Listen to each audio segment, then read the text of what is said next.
Don't fuck up, don't fuck yourself. I'm not gonna get loud and clip my mic because it's only on my neck and it's not a real mic. But if I yell, it'll go. Hi, everybody. Welcome to the Rude Cooking School podcast. I'm your host, John Hauser III. And with me, a man whose patience I can only say is godlike. Well, I tried, but, once again, joining you, saucy Soren Marquardt, and we've discussed something or another about what we're going to talk about tonight, and that just leaves me to say, John, I have a small bone to pick with you. Is that about your search history? Is that what we're talking about? Negative, sir. That's about the topic tonight. Oh, okay. We're talking about wangs. Wings. Just two bros sitting around talking about our preferred ways to have wangs. Yeah. No, honey, it's not what you think. I'm really talking about chicken wings, not real wangs. Yep. Well, like I said, the big ball search, that's for real. I really want to look at big balls. Well, who doesn't? Curiosity. Sure. Curiosity. Yeah. It's like, also monster cock. That was just curiosity too. Nothing to do with the wangs thing. No, you enjoy a well-built rooster. Yeah. Very, very sturdy rooster. That's, So we're going to be talking here in Texas, we Oh, I bet there's a bunch. Yeah, very, very tall roosters. Have you ever seen those giant fucking chickens? They look like people in the English chickens that are like 3 feet tall. Yeah, they're like 4 feet tall. They're fucking gigantic. They walk around like people. It's really creepy. Yeah. I mean, I work with some, so. So we're going to be talking about chicken wings. Before we get into some of the things that I have prepared, how do you feel about chicken wings? I do love me some chicken wings, and I have a lot of opinions that differ from a lot of other people's opinions on chicken wings, but okay, everybody has their own preference. So then let's hear what's yours. All right, so spending a lot of time paying attention to food vlogs and content and things. I like to do a lot of learning that ties into how I cook and sort of my methods and stuff. And I hear everybody talking about I like my wings like hard fried. It's like I don't care for like a hard fried wing. Like I like a wing that has a little less crunchy skin. I like a little bit of the fat in the skin, a little bit of chew to it, just because it's more unctuous in my opinion to have that. Okay. That the fat in the skin, and not to be like chomping through a layer of like armor to get to the meat. Yeah. And I do like a breaded wing, which is a big issue of contention for a lot of people. Love a breaded wing. Yeah, it's like there's so many people who are like, I don't like breaded wings. I'm like, why? What's wrong with breaded? It's a tiny fried chicken. Mini fried chicken. Yeah, exactly. Tiny fried chicken and sauce. It's like, what's wrong with that? People get weird about purity. I think a lot of times with certain things, especially with meat. Like, it's not the way it's supposed to be cooked. And it's like, fuck yourself. No, it's like, it's good. When you make them at home, how do you make them? Well, I usually put them on my Weber. I'm a big fan of a kind of a semi-smoked wing if I'm cooking at home, because I have the Weber, and so I'll build a fire like right in the middle of my Weber kettle, and I put the wings around the perimeter. And I'll put one little chunk of wood right on top just to give it a little bit of smoke and enough heat to get the skin right. And then I will toss them in sauce when they come off. And then you toss in sauce. Mm-hmm. Yep. Okay. Yep. And occasionally I'll toss them and I'll throw them back on the Weber for 5 minutes just to set the sauce. Mm-hmm. But nothing super complicated, but that's kind of my preferred method for it as far as cooking at home, because I don't have a fryer, and cooking them in the house makes a bunch of smoke because there's so much fat in a chicken wing. I have experimented with the Alton Brown method, which is steam the wings prior to putting them in whatever heat source you're going to do the final cook, because they create a lot less smoke. and it tends to make the skin a lot more agreeable. But normally, if I'm just ripping quick, hot wings on the grill, I just season them a bit and let them hang out and dry a bit, and then I'll put them on the Weber and just cook them through.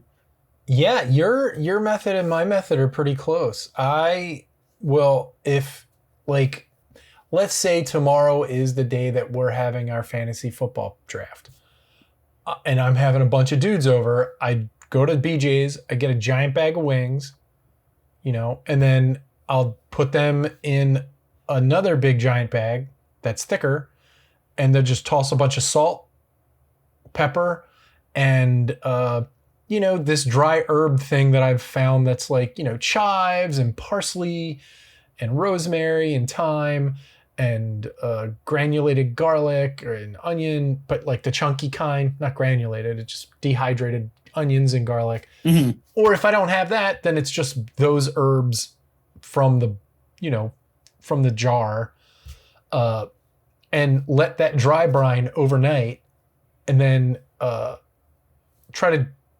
just take them out as is. I don't dry them off. I just put them on. No, most of the time I just put it on the fucking smoker and smoke them for forever, however long. Yeah. And then till they got some color on them, which is fine. And then once they got color on them, I just put them over the coals and finish them off, put some crisp on them. A little bit of crisp, a little bit of char. Yeah. And then serve it with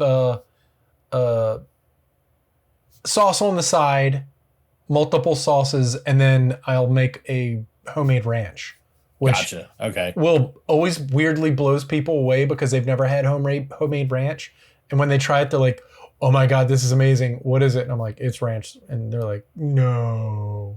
I know the components to make. I've never actually made ranch from scratch, which sounds bananas considering how much I cook. But I know the components are not overly complicated. It's like no, not at all. Buttermilk and sour cream and like parsley and dill and seasoning and a little bit of maybe some mayo. Yeah. And a little bit of garlic. Just let it hang out and get happy. But I've never gotten around to making it. It'll blow your fucking mind. Yeah. No, like, I'm serious. It's one of those things that, like, when people try it for the first time with a chicken wing because of the smoke and the grill and and then the coolness, it's not that gloppy, thick. Like, I'm okay with normal, just shitty ranch. Like, I'll eat the shit that comes with the pizza in the little plastic container. Oh, yeah, absolutely. I don't give a fuck. I love all that shit. But real ranch dressing is so fucking good. Yeah. And it's so easy. It's just a blender thing, right? They just and blend it. Or even just throw it in a bowl and fucking get after it with a whisk. And oh, yeah. Because there's nothing in there you got to beat up too hard. But like, as far as store-bought goes, though, Ken's. Yes. Ken's is my favorite store-bought ranch. I grew up on Hidden Valley, and I'm so sick of that shit. I would never. It's like Elmer's glue and dill. It tastes like gloop, yeah. Yeah. But again, if it's in a fucking crudité plate, I'm fucking that shit up. Oh, yeah. You got to have something to moisturize them veggies. But yeah, like, I don't deep fry wings at home. Not at all. That's a thing you do once or twice and then go, you know what? Fuck this shit. This is a pain in the ass. The cleanup is too much. Mm-hmm. And then the same thing, I remember the very first time I ever tried to make wings when I was very young. When I was like, I might have been in college or out of college, but I put the wings in the oven sauced. Oh. And just, I was in my first apartment out of college. And I did it and maced myself because I've done that too. all that fucking hot sauce, all the buffalo sauce just immediately evaporates. It just turns into smoke. Fucking like pepper gas. Yeah, I did that shit once trying to dry peppers. Yeah, live and learn. Which is funny because I should have known, because when I was in college, these two ding dongs that I was friends with, who I love, maced a whole party because they had the idea at like 12:30 at night to make everybody chicken wings because they had some, but they were big hot sauce guys, So they dumped a bunch of different hot sauces into a bowl, tossed all these fucking chicken wings and threw them in the oven. And then the whole party, there was like 50 people in their house. Like I jumped out on a fucking roof. That was so precarious in an alley that I thought I was going to die. But I couldn't be in their apartment because it was so fucking smoky. And literally, like, people were throwing up. Like, it was just getting maced. Yeah, when appetizers turn into crowd control. Yeah. But besides that, like, you know, I when I do them in the oven, I do like to do the steam thing because there's a big difference between just putting them in the oven and letting them go or steaming them and letting them go. And like when you get like really good takeout wings from like a lot, like especially like Chinese food places and shit. Yeah, they're parked. That's what they're boiling them or steaming them first and then frying them. Yeah, I feel like that probably makes a crispier skin in the end because you're taking a bunch of the moisture out of the surface of it. Right. But yeah. It's like how they do Peking duck. You know, they fucking put that shit in water and boil it to get the skin tightened up. You know, I've seen, I think the last time I did it, I actually did the trick where you take baking powder and mix it in with your dry brine too, because it changes the pH of the skin and that helps. That helps on the grill. So like I did that and that was good. But you know, I like wings. Even bad wings are good. Like, yeah, it's like pizza. And I get wings a lot, dude. Like I get wings 3-4 times a month. Like I barely make them, but I order them a lot. Yeah, I've been sitting on a 2-pound bag of wings in the freezer. I just haven't gotten around to cooking yet. Like the party wings that are like pre-portioned and shit. According to the bag, you can cook them from frozen, but I don't trust that. I always thaw them out and prep them first. Yeah, I always thaw them. But here in Texas, I don't know if it's similar there or not.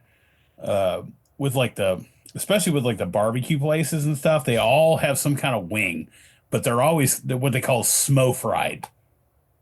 What's that? So they'll smoke them just to get them sort of half cooked. Yeah, okay. There's a couple places around here and that do they that. drop them and they'll finish them in a fryer and then sauce them. And so, I like those. Yeah, I like those. And that's super popular around here with like a barbecue joint. But that makes sense too because you get a little extra flavor on them, and then fry them so you get the best of both worlds. Right. And I've done straight smoked wings. I've done wings that are just grilled with a little bit of smoke, and I've done them in the oven, and I think honestly just the on the grill with a little bit of smoke, and then toss them in the sauce when they're done, and maybe just throw them in the oven or throw them back on the grill for a minute. That's my favorite way to do it. Yeah. Because the skin doesn't get overly like taut. I like to be able to just bite into a wing, get that little bit of fat, Yeah. No, I'm with you on like how you like your wing. Like I do like a really crispy wing, but I also like that it's like a lot of times when I make bacon, I pull mine first because my wife likes really crispy bacon. I like a little bit of chew to my bacon. I kind of like that with my wings too. Yeah, with bacon, it depends on the application for me, but I'm the same way. But I just like the little bit of little pockets of little pops of fat you get under the skin when they're not overly crispy. Mm-hmm. So I like that little unctuous bite. All right, so here's the big thing. What's your favorite sauce? I'm kind of I'm 50-50, honestly. I'm team ranch or blue cheese. It just depends. Kind of what. Oh, no. Not wing sauce. Wing sauce. Wing sauce. Yeah. Not if I'm making wings at home, I'm a classic Franks and butter. Okay, so just like a classic buffalo sauce. Straightforward buffalo sauce. I don't like to get too experimental because wings are expensive, and I know the Franks is going to be good because that's just sort of the way.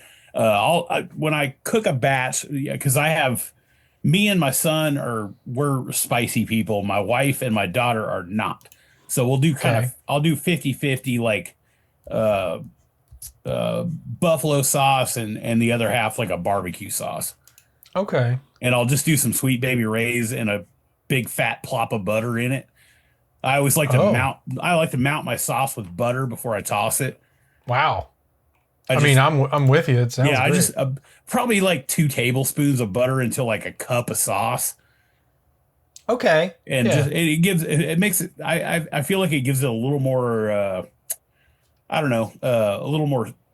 It's a little more silky to Hmm. eat, and it's not quite as, especially with the Franks. It's not quite as like vinegary astringent. Hmm. It rounds out the flavor a bit, in my opinion. But I am well, because I'm where I'm at. I'm an Old Bay wing fan. okay, Like may have to try that. we get Old Bay wings. Like those are Crosby's favorite because he's not a huge, like now he's older. He eats hot sauce on stuff now. Yeah. So like buffalo wings he loves, but his favorite is, so we'll get Old Bay wings, which is just tossing wings, dry Just wings, dry and wings and yeah, Old Bay. Yeah. yeah. So it's just I can get with that. Yeah. oily wings coated in Old Bay, Sure. I and like Old then Bay though. So, yeah. buffalo sauce on the side, so you get both, which is really good. Oh, okay. But there's a place near us. They do like, you can get like a mango habanero sauce or an Oreo sauce, which is really weird. Sweet chai chili is a big thing lately. Carolina barbecue. There's honey Old Bay, which is fucking awesome if you like sweet and sort of salty. Huh. They have a thing called Destiny sauce, and I don't know what the fuck is in that, That's but it's probably good. hot. No, it's not. It's Really? like mustardy and a little spicy, but then like a lot of herbs. Oh, okay. Yeah, it's weird. But then one of my favorites to get when I'm on the outside is Carolina Gold, Oh, yeah, which yeah. which Like it's a like, mustard-based barbecue sauce. yeah, it's like if you took like a Sweet Baby Ray's and added mustard, mainly probably Dijon because it's not as vinegary. Mm. So it's, yeah, Yeah, and I've it's heard real of Carolina smooth. Gold. I need to figure out a way to make a batch of that and try it out. It's really fucking good because it's like sweet and sour and spicy. It's really well balanced, you know. So and then of course, okay, blue cheese. I'll make a pick: blue cheese or ranch. It depends on the day. 90%. God damn it. Okay, so I'd say if I had to do ratios, I'd say 75-25 ranch to blue cheese. Oh wow, okay. I like, especially down. I don't know. You have Wingstop there, right? Yeah. Yeah, their ranch is fucking unmatched as far as like Oh, a wow. restaurant ranch goes. I would buy that shit and just keep it in my fridge. Okay. Their ranch is, I don't know what they do to that ranch, but it's fantastic. It's good on their fries. It's good on their wings. But I do like blue cheese on a wing too. It just, Yeah, me I'll too. get both sometimes. It just go back and forth, you know? That's what I do. Yeah. I get. They're like, which one do you want? I'm like, both, please. Yes, Or yeah. I'll be the asshole and go, yes, and they'll go, okay, we get it. Okay, carrots or celery? I usually don't eat the veggies. How dare Celery, you. maybe, depending on how hot the wing is. Mm, Because that's more of okay. a respite from the like the heat, you know. That's more to We're like a calm your tongue down a little bit. we're a eat the veggies kind of before the wings are gone family. Huh. Yeah, especially if well, depends. If everything's crispy and good, yes. If it's flabby and like it's just been sitting under a heat lamp, nah, we're good. Right. Yeah.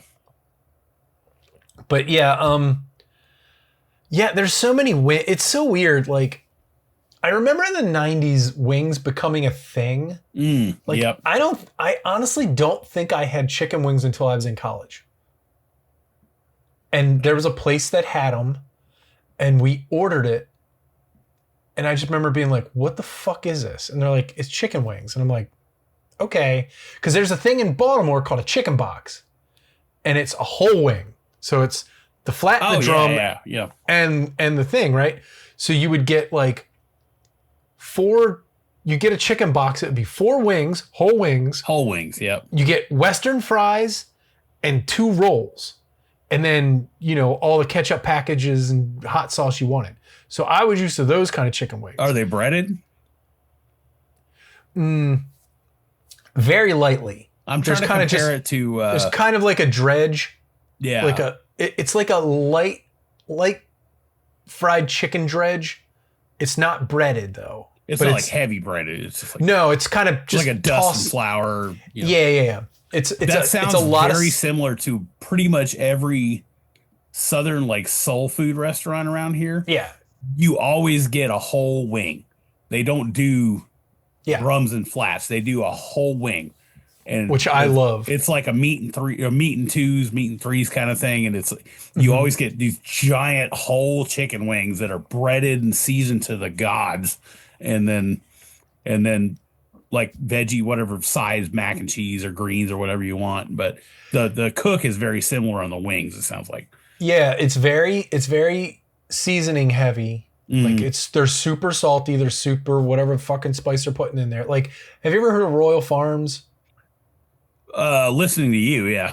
Okay, so Royal Farms is they have a lot of, wings and that kind of thing, but you can get a chicken box there. But that's like a fancy kind of chicken box because, they do like really nice, like a chicken box from like a Greasy Spoon ass, just, fucking Chinese food place or like a soul food place in Baltimore. You get a chicken box and they're fucking great.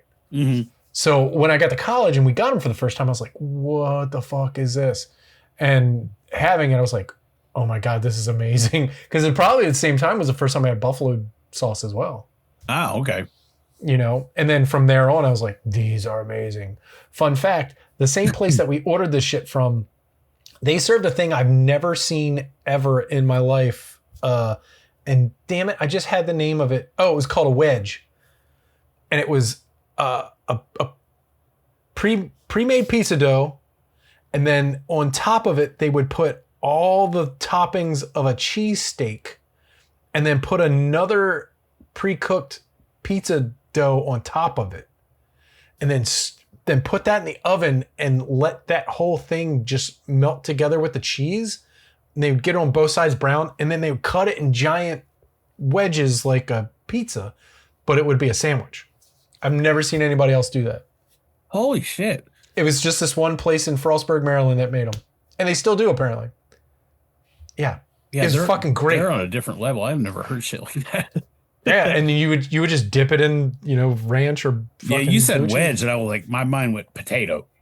Yeah, no. Because every truck stop down here has, like, these... Some places, they call them JoJo's. We call them ranch fries. Yeah, that comes with our chicken box. Yeah, they call them JoJo's. They're just like lightly sort of breaded, like giant potato wedges that are fried to perfection. So good. Yeah, just a big fat dunk of ketchup and hot sauce. Yep. Yeah, I make those things now, but they're so much better than what you. So the trick to those is to boil them until they're about to fall apart. And then just gently pick them out of the really heavily salted water. And let them cool off. And then fucking like hit those bitches with like oil and then a bunch of seasoning and herbs. And then just bake those bitches like high 450, 500. And they just crisp up and they're like mashed potatoes in the middle and super crunchy on the outside. It's so good. That's how I do my fingerling potatoes. Yeah, me too. Yeah, little smashers or stuff. Like sometimes I'll smash sometimes I don't even parboil. I just slice them in half, season the shit out of them and draw the moisture out. And then I'll toss them in a bunch of whatever seasoning and some olive oil and throw them in the air fryer on the roast. Roast setting, and because I have one of those Ninja foodie things that's got 19 different functions. Oh yeah. And I'll put them in the roast setting, and they come out and they're like crispy on the outside and just creamy as hell on the inside, and they're so good. So good. And so easy. All right. Well, let's get. Is there anything else you want to talk about with chicken wings? Oh, no. Move Carry on, my wayward son. So, there'll be peace when you are done. Damn it. I wasn't ready to be done yet. Yeah. Okay. So, as I told you before, and I'm going to tell our listeners, I had a script all written up for this. And somewhere along the line of this move from the basement, I lost it. I don't know how.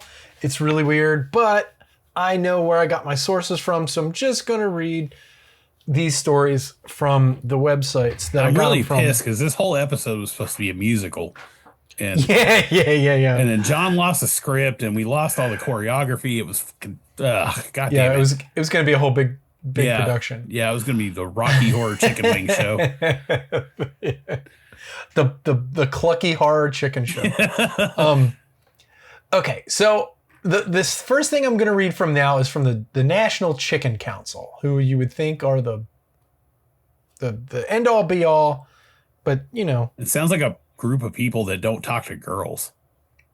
They all look like fucking Frank Perdue and shit. Yeah. Kind of gobble at each other. So this is their history of I'm going to read basically 3 different histories because somewhere in the middle there's the truth, and I like to believe kind of all of them, but nobody can. There's one podcast I listen to. It's called The History of Rock and Roll in 500 Songs. I highly recommend it.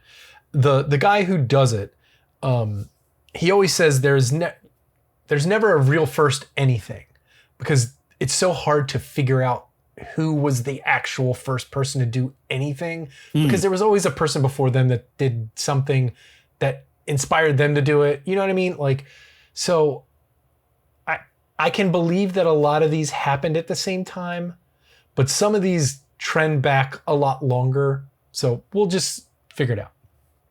Or just listen to the story and make your own opinion. Deep fried chicken wings have long been a staple of Southern cooking, but the concept of cooking wings in peppery hot sauce was born in 1964 at the Anchor Bar in Buffalo, New York, when co-owners Teresa Bellissimo cooked leftover hot wings in hot sauce as a late night snack for her son and friends. Sidebar: this is the traditional official story, right? I'm sure everybody's heard this story before. It's been on TV a zillion times. Mm-hmm. I've talked about this. I've told other stories too, but this is the one where everybody is like, okay, this is the official buffalo chicken wing. We're out here teaching the controversy. It's not a fried chicken wing. It's a buffalo chicken wing, right? And these people were in Buffalo, New York, right?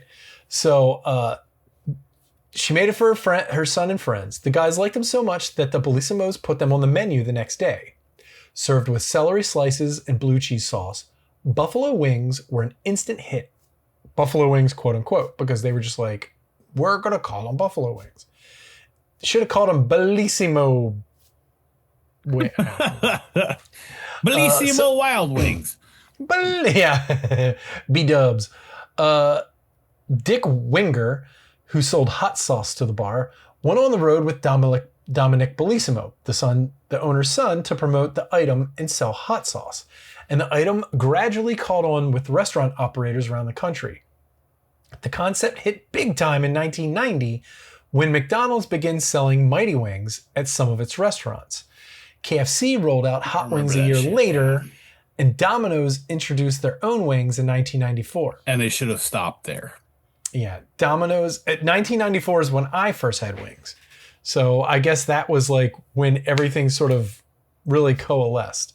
Because before that, they were not on like you can order them anywhere now. Like when I order cheesesteaks or just subs or pizza, you can get them anywhere, right?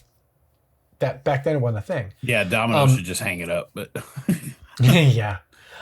They've remained hot ever since. McDonald's was back in the wing business in 2013, and its Mighty Wings were featured nationwide at most restaurants for the first quarter of 2014. Who gives a shit about that? They were awful. The chicken wing and its correlation to American football had all to do with timing. Cooking a whole bird was trendy in the 60s and the 70s, but in the 80s, U.S. consumers started preferring boneless, skinless breast meat, and wings became an inexpensive byproduct for chicken producers. Restaurants and bars realized they could charge low prices for relatively inexpensive protein due to the salty, spicy nature of the sauce, and they discovered that beer sales would go through the roof when customers ate wings. At the same time, sports bars with multiple TVs and satellite dishes were becoming more and more popular in America thanks to a rapidly developing technology. And most popular sporting events to watch with friends in bars is football.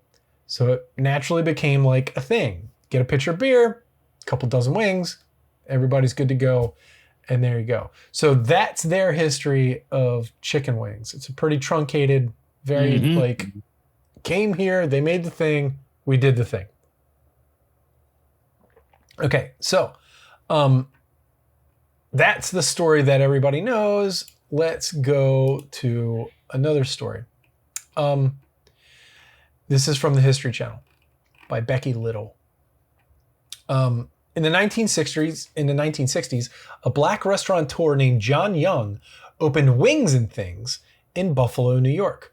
Around the same time, a white couple named Frank and Teresa Bellissimo began selling chicken wings at the Anchor Bar, about a mile away from Wings and Things. By the 1980s, the Bellissimos had become famous for supposedly inventing buffalo wings. Yet in recent years, local historians tracing the history of the dish have drawn attention to the contributions of John Young, as well as the cooks that came before him. Chicken wings have had a place in both restaurant and home cooking for a long time, around the country and around the globe. In Buffalo, the oldest establishment to serve chicken wings is the Clarendon Hotel. A copy of the hotel's menu from July 1st, 1857 lists an entree called chicken wings fried. In addition to this menu, Cynthia Van Ness, the director of library and archives at the Buffalo History Museum, has also found a recipe for chicken wings in an 1894 issue of the Buffalo Commercial Advertiser. But chicken wings were not just an entree in Buffalo. By the 1960s, the black-owned Washington, D.C. restaurant Wings and Things was serving chicken wings in mumbo sauce. The sauce, sometimes spelled mambo or mombo, has its roots in Chicago and has become associated with D.C. The sauce has also inspired John Young when he began serving wings at his similarly owned named restaurant Wings and Things in Buffalo in the 1960s. Soren, have you ever had mambo sauce or mumbo sauce? I have not. I've heard of it, but I've never actually tried it. It's very sweet, not very spicy. I guess it depends on the place you go. Like the mambo sauce, we call it mambo sauce. We get around here is usually sweeter. When you go into DC, it's a little vinegary, very very sweet, a little bit of spice, but it's thin. Not super duper thin, but it's not like Sweet Baby Ray's. Yeah, it's thickness. not that viscous. It's right. Normally it's little it's like squirt a sweet bottles. and sour sauce that you get with the Rangoons. Yeah, very close, Kinda but a little loose. spicier. Yeah, kind of loose, but that sort of texture. So, it's unclear when Young opened his Buffalo restaurant, although he applied for a business license for Wings and Things in 1966. Interviewers with Young and former customers indicate that he likely started selling food under the name before applying for a license to do so. In any case, Young's restaurant became known for serving breaded, whole wings tossed in Young's own version of mumbo sauce. At some point in the mid-1960s, by Frank and Teresa Bellissimo's telling, their Anchor Bar began serving its own version of chicken wings. Unlike Young's wings, we'll get into the story we just said, the Anchor Bar's chicken wings were fried, broken into pieces, and tossed in hot sauce. It is this recipe that is today's buffalo wings, and that's what everybody became, right? So who gets the credit? Early media coverage of Buffalo Wing focused on Teresa and Frank Bellissimo. In 1972, a feature in the Buffalo Evening News on the couple highlighted the buffalo wings they served. After that, the couple received more national press, and then it just kept going. They got an Associated Press article, and then a New Yorker article. However, this guy named Calvin Trillin from the New Yorker also interviewed John Young for the story, reporting that Young contested the narrative that the Anchor Bar was the first to sell wings in Buffalo. Young had moved to Illinois around 1970, and when he returned to Buffalo about a decade later, he was surprised to see how many restaurants were serving what they called buffalo wings. He was also surprised to see that the Anchor Bar had claimed the title of being the first restaurant to serve the wings, especially because he thought that Frank Bellissimo had gotten the idea from him. Quote, "I was selling 5,000 pounds of chicken wings in 1962, end quote, Young told the Courier Express in a 1981 article. Mr. Bellissimo, or quote, Mr. Bellissimo used to come into my place and eat my chicken wings, end quote. Young's advocacy helped him to secure recognition as the first person to open a Buffalo restaurant centered around chicken wings. Quote, he names it Wings and Things. That's what he specializes in, and I think he absolutely deserves credit for it, end quote, Van Ness says. In 2020, Young's daughter, Lena Brown-Young, began to serve her dad's chicken wing recipe for Buffalo Bike Tour's historical wing ride. The tour recognized John Young, who died in 1998, as the king of wings. So, during the 1970s, restaurants in Buffalo began to serve their own wings. These wings mostly followed the Anchor Bar recipe that were fried, broken into pieces, and tossed in hot sauce. I don't know why they're saying fried first and then broken into pieces. Like, wouldn't they be broken into pieces then fried? I can't imagine they're trying to chop up hot ass wings. No, that sounds like way more work than it needs to be. Sounds like a good way to get hot oil in your eyeball. Yeah. But maybe there's some sort of weird secret sauce to that. You know, fry the whole wing, then chop it so the ends aren't. I don't know. Now I got to try it. God damn it. Frequently, these wings came with a side of blue cheese, dip, and celery, but some restaurants found new ways to serve them. There was at least one pizzeria, if not more, in Buffalo that began serving wings with their pizzas in the 1970s, end quote, says Brian Hayden, Director of Communications and Community Engagement at the Buffalo Museum of History. The pairing took off in today's extremely popular party side or whatever, that it's pizza and wings, right? In the 1980s, more restaurants outside Buffalo began to sell their own Buffalo-style wings.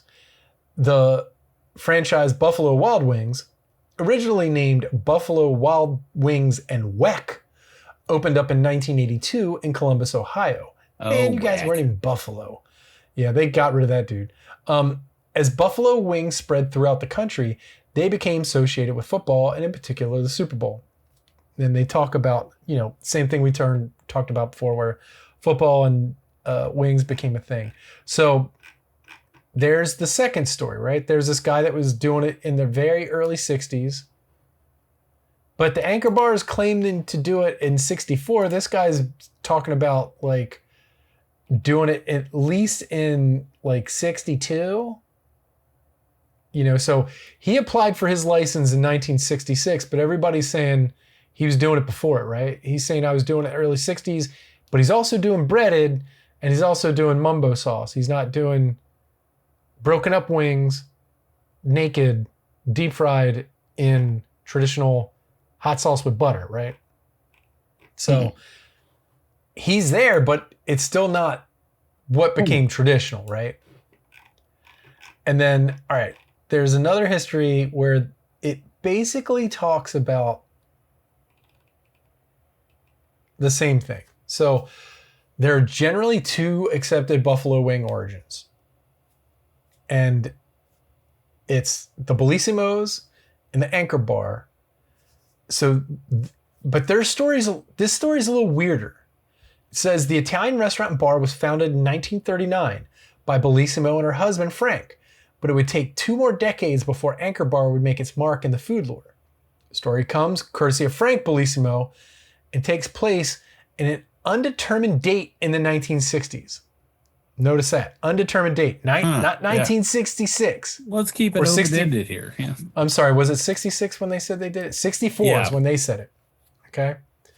According to Frank, The culinary innovation happened when the restaurant received the incorrect shipment. It's a completely different story. Instead of getting the typical chicken backs and necks to use for Teresa's famous spaghetti sauce, I want to try that spaghetti sauce, by the way, they got wings. And then he says, quote, "The wings were looking at you, like saying, I don't belong in the sauce," end quote. Frank recalled in a 1980 New Yorker article. Not wanting to waste perfectly good chicken, Frank asked Teresa to try to make something new with the unwanted ingredient. She cut them in half, deep fried them, and dunked them in hot sauce. Thus, a fucking big appetizer was born. So this story is coming from Food and Wine. This isn't some like dumb shit, like made up thing. Like it's not some blog, right? So we got the National Chicken Council who's saying that Teresa made it for her son. You got, the History Channel who's saying, they were there, but John Young was doing it before them, just not in the same way. And now you got Frank making up a completely different story, right? The National Chicken Council is like, I'm going to believe whatever Teresa says because she's a girl and she talks to me. Right, because they're such nerds. So here we go with the son. Dom Bellissimo. Christ, did you have to be more Italian? Fucking Dominic Bellissimo. Jesus Christ, you might as well fucking named him Mario. Mario Luigi Bellissimo. Yeah. So he later disputed this story and instead gave a more detailed version of the events. This is his story. Bartending late one Friday night in 1964, Dom wanted to treat a couple regulars to a late night snack. Acknowledging that this was at a time that Roman Catholics still confined themselves to fish and vegetables, on Friday, Dom asked his mom in the kitchen to whip up something special to be eaten exactly at the stroke of midnight, turning Friday into Saturday morning. Taking the leftover chicken parts, which were most often wings, Teresa chopped them in half, deep fried them, and poured on the hot sauce, serving the wings with celery and blue cheese dressing from the restaurant's house salad. It was love at first taste for the barflies. Word got around, and within weeks, the buffalo wing was the pride of the city. So now we got a third fucking story. We got fourth story. So we got John Young's story. We got Teresa Bellissimo. We got Frank Bellissimo. And now we got Dom Bellissimo. Yeah, put your boots on, kids. They're getting deep. Yeah, dude. So, Teresa's thing was Dom and his friends came to the place. I made him this thing. Dom's is, I'm now an adult man. Like, the way she makes it sound is like, she always makes it sound like her child son who worked at the restaurant, had some friends. And then, like, that's always kind of what it was implied. But now Dom's like, yeah, I was fucking bartending, and these fucking good Catholics were just eating fish all day and really wanted some meat. So we know that as soon as 12 o'clock hits, God doesn't give a fuck what you eat anymore. So never mind the 17 pints, but yeah, and finally they can eat meat because God, that's what Jesus wants. So, that's his story, and which is really interesting because it jibes with her, but it's a completely different story. Like, he makes his like, oh, we were good Christians and fucking we're good Catholics and didn't eat fish. Like, it's like, really? That's where you're going with this, Dom? So here we go. While the two stories do differ because him and his dad are telling completely separate stories, like, one of these motherfuckers is lying their ass off. Dude, if the cops were there, one of them's going to jail. It's clearly Frank, at least, or at least Dom and Teresa got their stories kind of together. I wasn't driving, officer. Yeah, Frank's like, no, I was there. I'm the one that told her to do it. We had all these extra chicken wings. I told her to do it. It's like, she's like, no, we just had extras and I just made it. They were hungry. Imagine the fist fights at Christmas. And then Dom's like, nah, she didn't have extras. We didn't have just a bag of fucking wings. She just made it because these great, nice Catholic boys just wanted to eat some meat. Yeah. So while these two stories do differ, there are several similarities that have become to define true buffalo wings. In both, Mama Bellissimo was the true inventor of this greasy delicacy. In all three stories, she's the one who made them, physically made them, right? She's also the one who used the same preparation, cutting the wings in half, deep frying them, drenching them in hot sauce, and serving them with celery and blue cheese. Most importantly, the wings have the roots at the anchor bar. Here we go. Ready? Oh, it gets deeper. Well, we get back to the Youngs.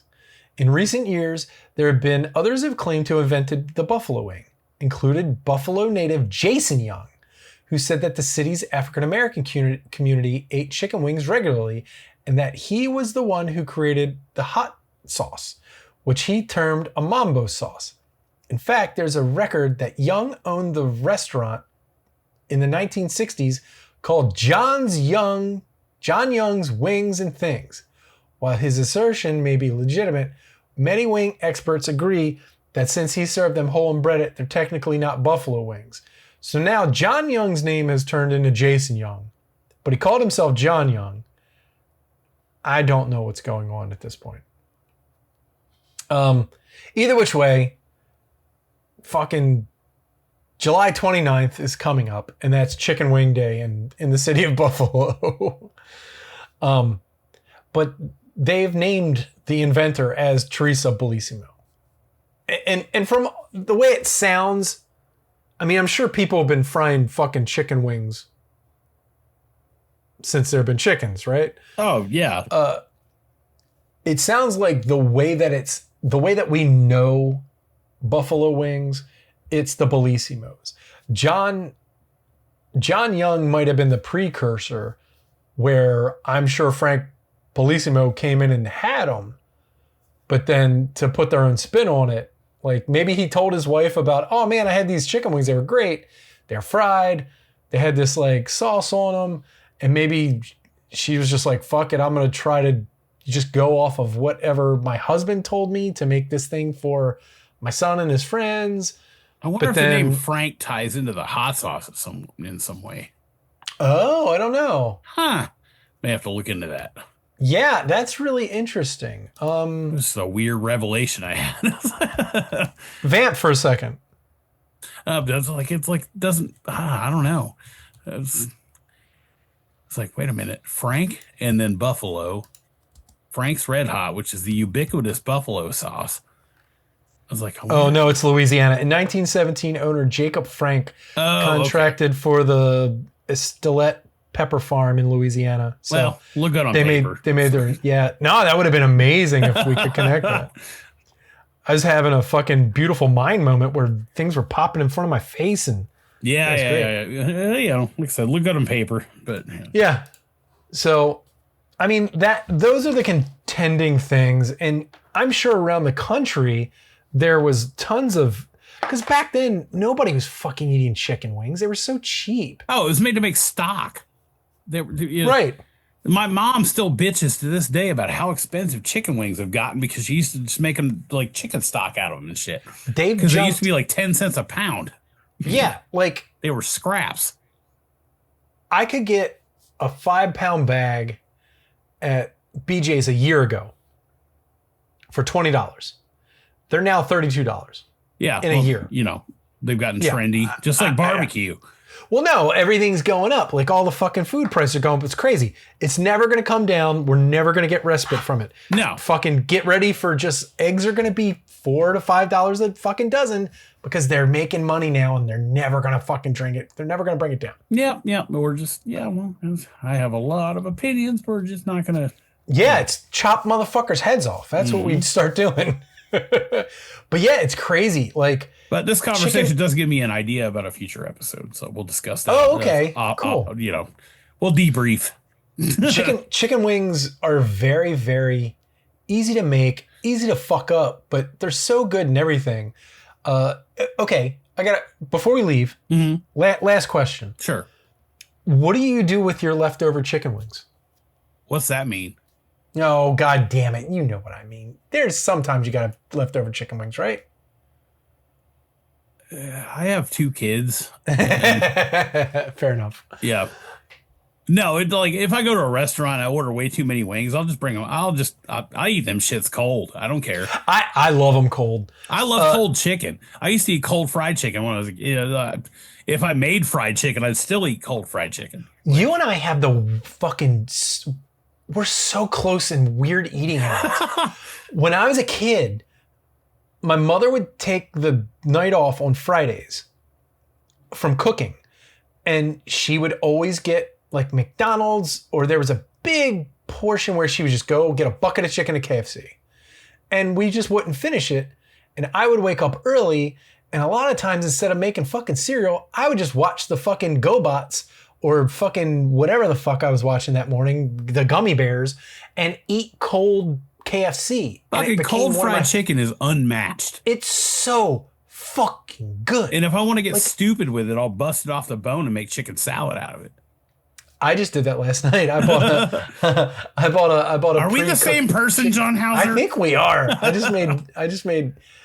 Yeah, I think I talked about this last week. I got a. I got a chicken from Harris Teeter that was like a rotisserie joint, and it had been sitting around for a while. And I was like, all right, this thing's either going in the trash or chicken salad. So I made chicken salad out of chicken shit, and it was fucking awesome. Threw some cranberries in that joint. Love it. I was eating it today. I'll have to try the cranberry thing in the chicken salad. Dried cranberries. The thing that pisses me off down here is everyone puts fucking grapes in their chicken salad, and I fucking hate grapes. I love... See, okay. The chicken salad I make is a little saucier. So putting dried cranberries in there is good because it sucks it up and it kind of rehydrates them a little bit. Yeah, my favorite coleslaw is my mom's, and she puts dried cranberries in it. Okay. So it's the same thought, you know. Right. But when I was in France, we had a chicken salad that had grapes in it. It was so fucking good. And it was drier. So the grapes made it a little more wet because they're grapes. They were just halved, right? So that made sense to me, but I have seen it where it's disgusting because it's wet chicken salad with grapes, which then makes it super wet and gross. So hopefully the scourge that is chicken salad chick has not made it to the East Coast just yet. It's a chain down here. Oh no, I've never heard of it. It's literally a place that has 19 different kinds of chicken salad that all fucking suck. But everyone here loves it. We ate there one time, and I'm like, how do you make a chicken salad wet and dry at the same time? Oh, gross. And they figured out a way to overcome the physics of or the hydrodynamics involved. I was like, how is this moist and dry at the same time? And why is this sandwich $12? Gross. Yeah. So getting back to what we were saying, my thing to do, like if I'm on a Tuesday and over the weekend we've gotten multiple things of chicken wings, and I am like, you know, I haven't put them in a container that makes them like, you know how you put them, like it just comes in the carton, you put it in the fridge and then you just dry out. Mm-hmm. That happens sometimes, right? So I'll just collect all the chicken wings, throw them in a pot, put in some like rice, or first I'll put in water and then boil them for like an hour. And then I'll throw in rice and onions and soy sauce and, you know, other stuff. And then I'll make juke or congee. Okay. Which I don't. Yeah. And it's such a good way to use up the fucking like just leftover things, and especially because we just do Old Bay, so you get this broth that's like Old Bay flavored stock, but it's infused. So what I'll do is I'll just break up the chicken wings before I throw it in the water. Then take a spider, pull it all out, pull all the bones, throw all the meat back, and then throw all the rice and shit back in there. And it's so good. And then I'll freeze it for when I'm not feeling well, because kanji makes me feel good on sick days. Yeah, so. I do that, but with dumplings, like chicken and dumplings. But nice. Yeah, that's because my chicken and dumpling recipe is so basic. Oh, really? But it's so good, and everybody in the house eats it. It's one of those few things that we can all agree upon. You know, but it's the same thing. I'll take leftover hunks of chicken. I have leg quarters or whatever. I'll just cook it down until I basically make the stock and the chicken at the same time. Yeah. I put the aromatics in the water with the chicken and I'll pull the chicken out and pull it and strain out the broth, and then I'll throw chicken back in and make just some bullshit Bisquick dumplings and just spoon them into the broth. That's salt and a fuck ton of black pepper. Hell yeah. You have to have a ton of black pepper in chicken and dumplings. So somebody please make that, because that's kind of what I've done the last couple times I've made chicken and dumplings. It's so fucking easy. It's so good. And it's so good. And you can make a ton of it for no money. The hardest part is pulling the chicken when it's 8,000 degrees out of the water. I usually pull it and give it a little time, because I was like, I ain't in that big a hurry. So you start getting antsy and you're like, come on, I'm hungry. And then you're like, like burning yourself. It's okay. Don't worry about it. Well, Crosby's like, you all right? Like, nerve endings left in my fingers. I don't either, but like, because I spent beyond cooking, I spent a lot of time in my life welding and working with like hot metal and shit. So I'm like, I got nothing left in my fingertips. So, well, that's it. That's our chicken wing episode for right now. The history of chicken wings that will probably never, again, it's probably a combination of the two stories. Like, both can be true. John Young can be the first guy to probably make fried chicken wings in Buffalo, and the Bellissimos were probably the ones who created what we now know as buffalo wings. Yeah, right? yeah. And both of them should be recognized, without a doubt. Yeah, no fucking. I feel like it's sort of like two different means to the same end, but yeah. But it's like how a jazz musician, got some rock and roll guy turned on to something, and he turned it into a whole, it's like another genre. Yeah, it's like how this is going to be a stretch. Thinking about Black Sabbath, who played their last show, like a week or two ago. Tommy Iommi, the day that he was supposed to do his last day of work, wasn't going to go in because they had been signed to a record deal. His mom said, well, he went to work in the half day, came back for lunch, and he's like, I'm not coming back. I'm not going back. His mom said, look, you don't know what this thing's going to do. Don't burn your bridges. Go in and work. He goes back and work. They put him on a fucking new machine. He chops 2 of his fingers off on his fretting hand. He thinks his fucking life is over. And his boss brings him, while he's convalescing, a record that he didn't want to listen to. He goes, no, you should listen to it. It's a guy named Django Reinhardt. He listens to it. He goes, that guy's really good at guitar. Thanks for making me listen to that, you fucking asshole. That guy goes, no, the funny thing about Django Reinhardt, only had 2 fingers. Was in a really bad car crash. He only played with two fingers. On his fretting hand. So he goes, oh shit, maybe I can do that. So from Django Reinhardt, Black Sabbath. It's just how it works. Yep. It's not the same, but chicken wings.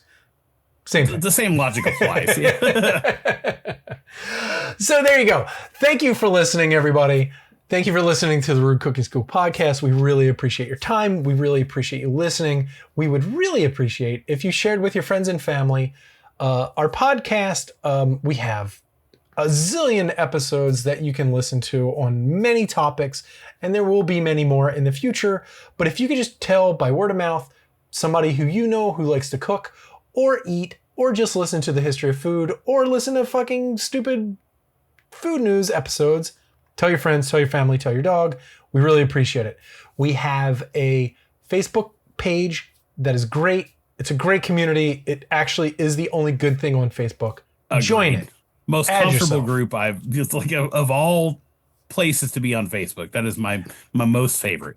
So. And we have a really good time. We talk about things. Today, some guy got in touch with me and was like, hey, I saw this post you made from 2019 where you were talking about your quote unquote famous charred corn soup. Do you have a recipe? And I gave it to him because I love that soup so much. We made it 2 weeks ago and my wife didn't have the recipe, so I had to find it on my phone and give it to her. So I've tried that soup and it is fantastic. It's awesome. All you got to do is burn and all your easy. shit. Super easy, and it's delicious. So join yourself on the Facebook group. You'll have a good time. So with that said, thank you for listening to the Rude Cooking School podcast. I was your host, John Hauser III. Don't yuck my yum and garbage everything. Absolutely. And I'm Soren Mark Wharton. Y'all have a fantastic evening, and y'all decide who made the first buffalo wing. Yeah, it was me. I did it. Peace out, everybody. See you next week.